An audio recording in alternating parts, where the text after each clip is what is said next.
Atenção! Começa agora uma teleaula de materiais do curso profissionalizante. Você vai assistir a teleaula de número 3. Bons estudos!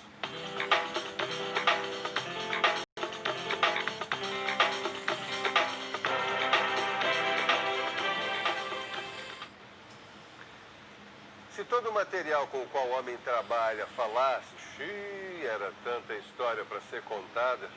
Os materiais são um espelho da história. Tanto que vários períodos da nossa história têm nome do material usado na época. Idade da pedra, idade do bronze, idade do ferro. É mole?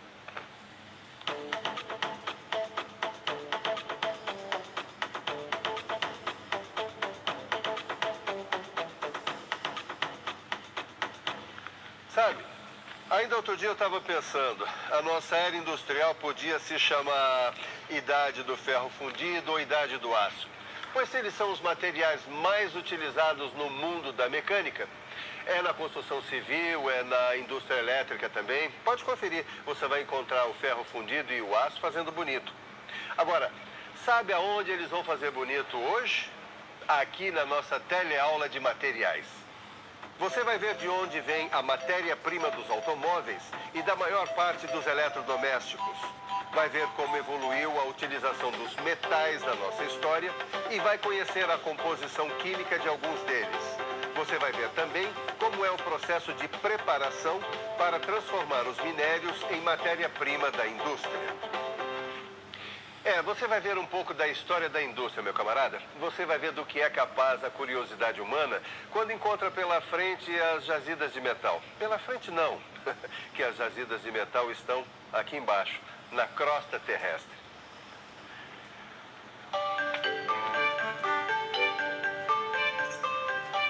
O que é que o ferro Gusa tem? Como é que o homem conseguiu dominar tanta tecnologia para minerar, beneficiar e melhorar as propriedades dos metais que ele usou e ainda usa cada vez mais na indústria? Você não acha que era uma boa para mim e para Edgar, que estamos estudando mecânica, que temos o sonho de um dia construir um kart, conhecer mais a fundo a história e as características da nossa principal matéria-prima, que são os metais? Tô certa ou tô errada? O nosso programa hoje vai mostrar 10.000 anos de história. Você vai ver uma reportagem especial sobre a descoberta, exploração e industrialização dos metais. Começando pelo metal mais cobiçado na história da humanidade. Ele mesmo, o ouro.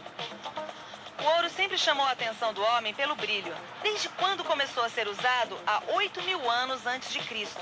É um metal nobre, porque é encontrado em estado puro na natureza. Ele não precisa ser beneficiado. O ouro é fácil de trabalhar. Ele transmite energia com facilidade. Não é duro e não tem muita resistência mecânica. Agora, como o ouro é muito dúctil, ele não serve para fazer ferramentas. Agora, como matéria-prima para ferramentas, o primeiro metal a ser usado pelo homem foi o cobre. Os primeiros artesãos descobriram que ele era maleável, mas ficava mais duro quando era martelado por outra ferramenta. Os artesãos daquela época descobriram que o cobre era muito fácil de soldar. Acidentalmente, como acontece na maioria das grandes descobertas do homem, descobriram que o cobre se liga facilmente a outros metais. E no caso, foi a liga de cobre com estanho que deu origem ao bronze. Quer dizer que o bronze é uma liga de cobre. Só que o bronze é mais duro que o cobre. Isso mesmo. Agora, será que ela não vai falar do ferro, que é o que mais interessa pra gente? Acontece que o ferro só veio a ser usado pelo homem muito tempo depois, por volta do ano de 1500 a.C. O ferro é um elemento fácil de encontrar na crosta terrestre, mas difícil de processar. Não é fácil mesmo processar ferro, hein? Hoje em dia até que não é muito complicado, mas há 1500 anos devia ser um abacaxi produzir peças de ferro. 1000 anos antes de Cristo foram construídos os primeiros fornos de redução direta. Toda essa tecnologia antecedeu o processamento de ferro fundido, que só seria desenvolvido no século XIX. Com o desenvolvimento do alto forno e o descobrimento do processo de diminuição do carbono do ferro Gusa, foi possível produzir o ferro fundido e o aço. Mesmo com o desenvolvimento da produção de outros metais, como o alumínio, por exemplo, o ferro ainda é o metal mais importante para a indústria até hoje. Espero que essa pequena reportagem histórica tenha sido útil para que você possa entender melhor sobre a produção de metais. Espero que essa história de metais seja bem clara para você, porque eu, mesmo tendo passado a minha vida inteira ao lado deles, de vez em quando tenho lá as minhas dúvidas. E quando eu tenho dúvidas, eu gosto de dar uma olhada no dicionário. Quer ver só? A própria palavra metal pode dar uma dica pra gente. Vamos ver. Tá aqui.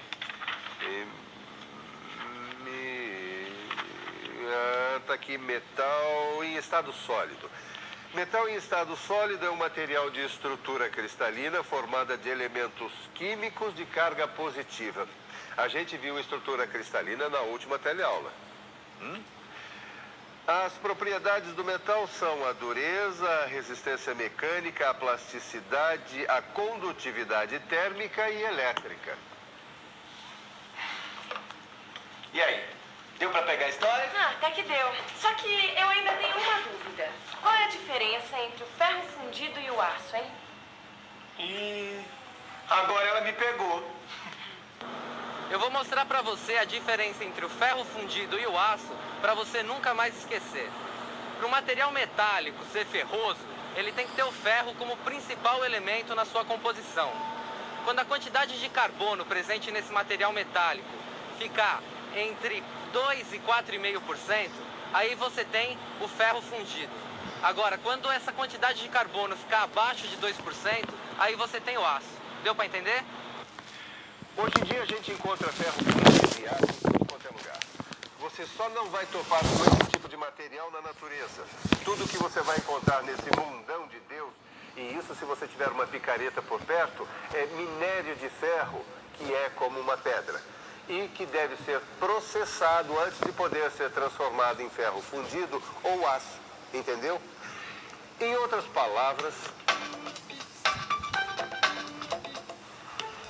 quer dizer, alguns metais são puros, como o ouro e a platina, enquanto outros só aparecem misturados com outros elementos sob a forma de minérios. Essa é que é a história. Peraí, tem uma história que eu gostaria de entender melhor.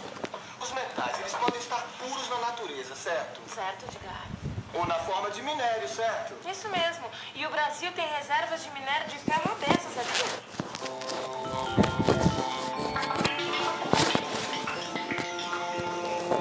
As grandes concentrações de minério de ferro são chamadas jazidas. O Brasil tem grandes jazidas de minério de ferro. A nossa produção de minério de ferro abastece as siderúrgicas brasileiras e é exportada para muitos países do mundo. Tudo bem, mas em qualquer lugar do mundo, esse minério de ferro tem que ser preparado. Parece vir como matéria-prima do alto forno, né?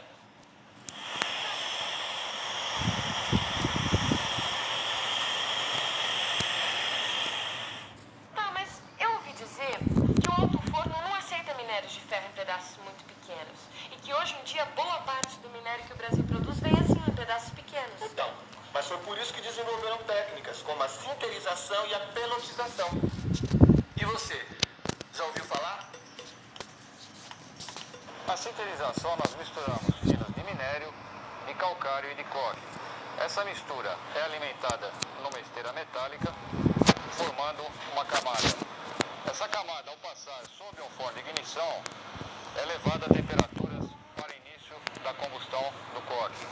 A partir do forno de ignição, uma grande quantidade de ar é passada por essa mistura, ocasionando a queima de todo o combustível. Essa queima gera uma quantidade de calor suficiente para aglomerar os finos de minério, formando blocos de sinter. Daí o nome de processo de sinterização. Esses blocos de sinter são quebrados, resfriados, peneirados e enviados para o alto forno. Existe também um outro processo chamado de pelotização. Na pelotização, o minério é moído bem fininho e depois é umedecido para formar um aglomerado. Essa mistura vai para um tambor, onde gira, até formar umas pelotas. Daí o nome pelotização. Depois as pelotas vão para a secagem e de lá para a queima, para ficarem bem resistentes. Esses processos de sinterização e pelotização é que beneficiam o minério. E depois desse beneficiamento... Então, agora deixa eu ver o que vem depois. Ah, chegou onde eu queria. O minério vai para o forno para se transformar em ferro gusa. E o gusa é a matéria-prima do aço e do ferro fundido, certo? Certo. Mas a produção do CUSA tem técnicas especiais que você vai aprender na próxima aula. Por enquanto, você fica com a revisão da nossa teleaula de hoje.